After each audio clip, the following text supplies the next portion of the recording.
Hello guys, welcome to the channel, welcome to another Noodle film review. Tonight we're looking at a sort of 70s classic, horror classic, starring the wonderful Anthony Hopkins. And we're looking at Richard Attenborough's Magic. Now this is the second sight release on Blu-ray. And it's been out a while. I've had it a while now, and I've watched it a few times since I've had it because it's a wonderful performance by Anthony Hopkins. He stars as a magician. At the beginning of the film, we see him with his kind of like his trainer, if you like, and he's sort of like he's come back from a talent show on the stage, and his teacher's asking how it all went, and he sort of said, yeah, it was really cool, really successful, and then we sort of cut back to the stage where he's at, and we see it wasn't successful. He flopped big time. Although his magic was good, nobody was interested in him, because I think in this period in time, maybe in America, magicians weren't very popular, whereas in the UK they were very popular in this sort of period.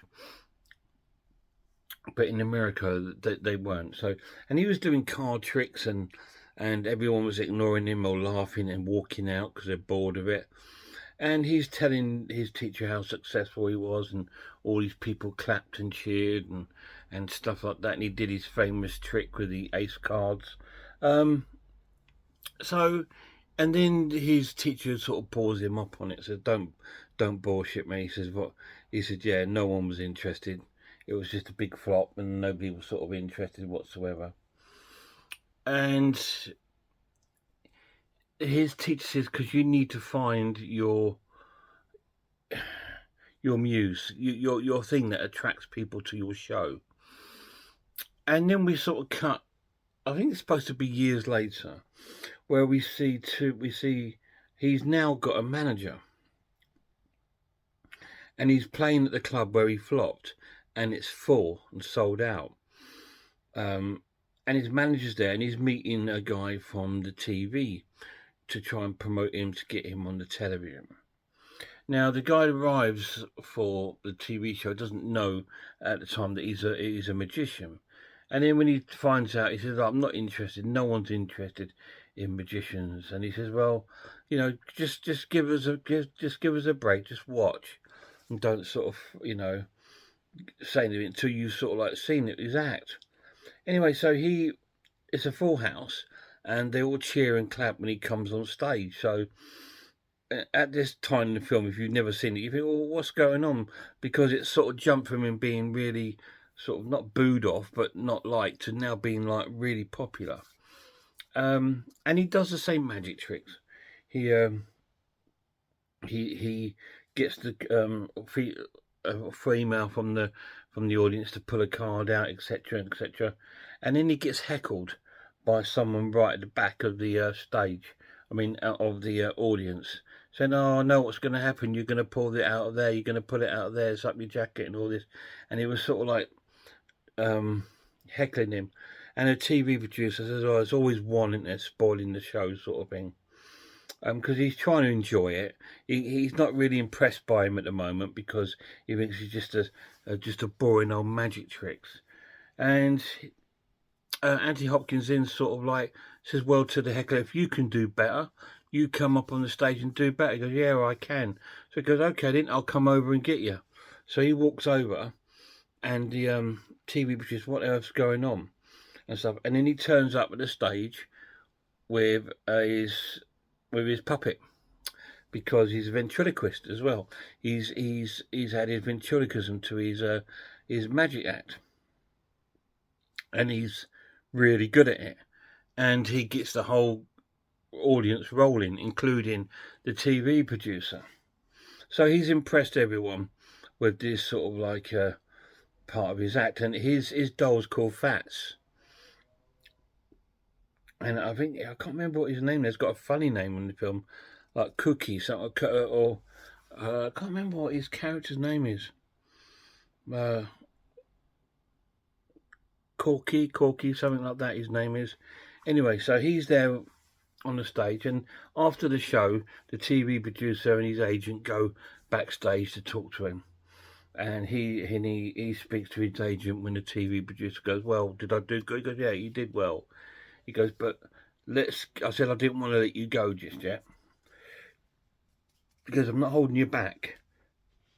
He's just saying that if you do it this way, they got more chance of them to come crawling for you.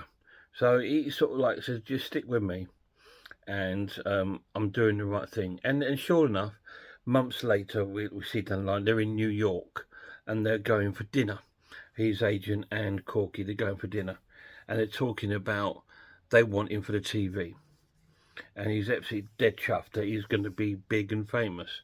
And Corky says, "Well, you got," and the his agent says, "Well, you've got to do things. You've got to sign papers, go to meetings. You've got to do a medical and stuff."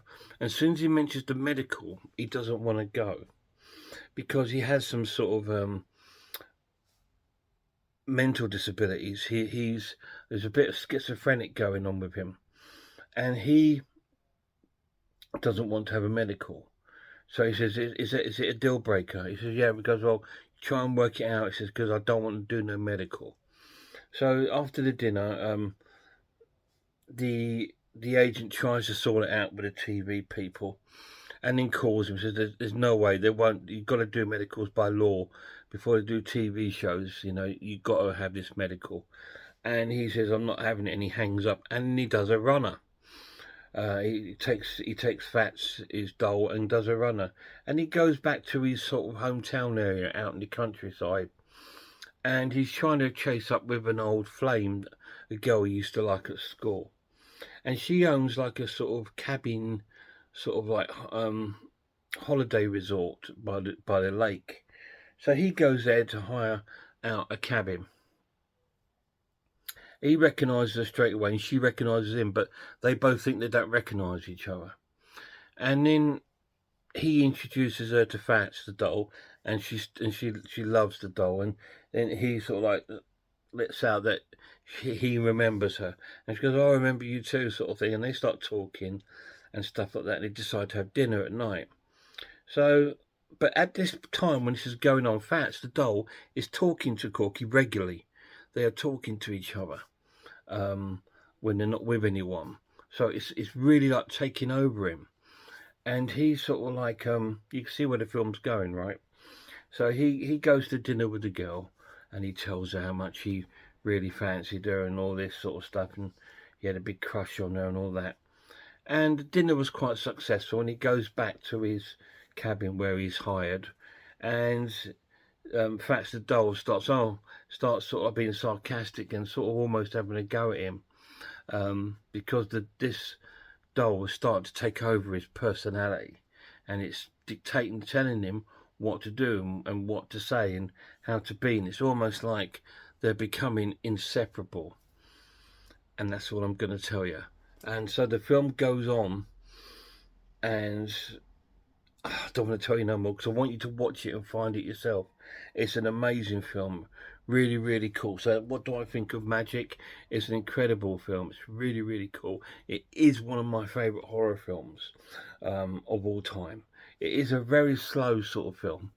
It's not an action-packed sort of horror film, and the horror comes from the sense of like the schizophrenic and the sort of loneliness of Anthony Hopkins' character. So lonely by the looks of it, he's let this doll overtake and control his life. And what happens, you need to watch it and find out. The pluses of this edition, it looks incredible. It's an amazing looking film. It was great looking on DVD, but now it's even amazing on Blu-ray. Second Sight have taken great love and time to get the details right and to make it look really nice. And they've really polished up the sound as well. Jerry Goldsmith's soundtrack is absolutely fantastic. Richard Attenborough is a fantastic director. He did that other incredible film that I love about Christie, the serial killer, Rillington Place. He did that and starred in that as John Christie. And this one is fantastic. It's a really great film. The cast is absolutely amazing. It's well acted. It's an amazing story. Fats the Doll is fantastic and chilling at the same time. He's quite creepy, but it's really, really cool. Negatives, none whatsoever.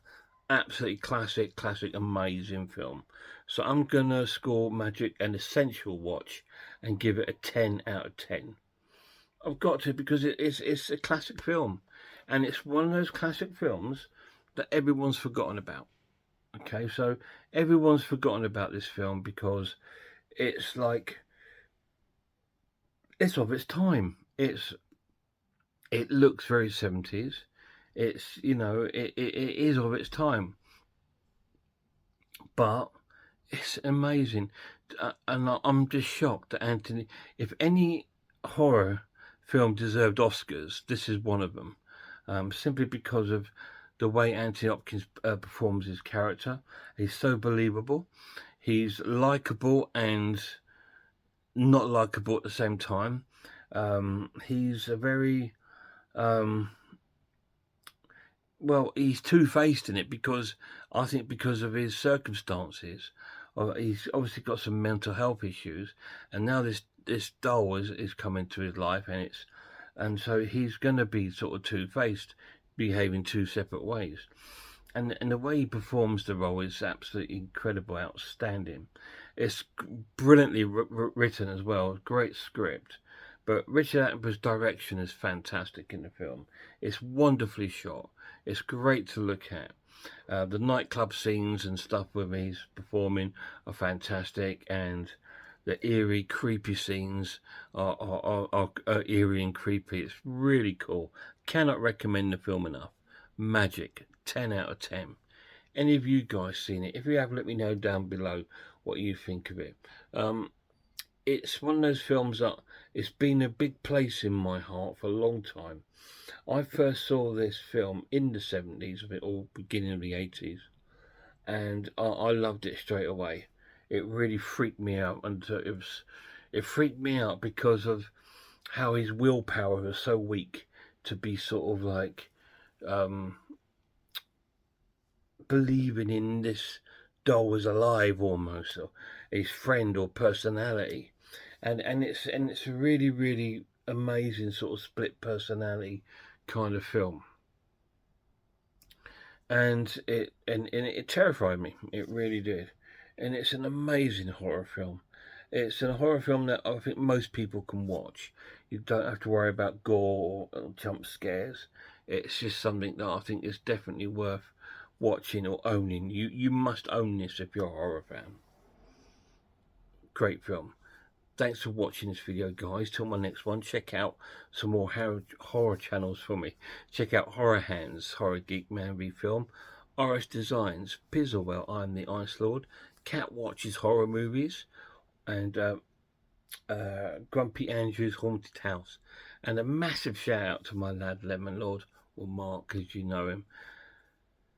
Till next time, look after yourselves, look after one another, and I really hope I see you all soon.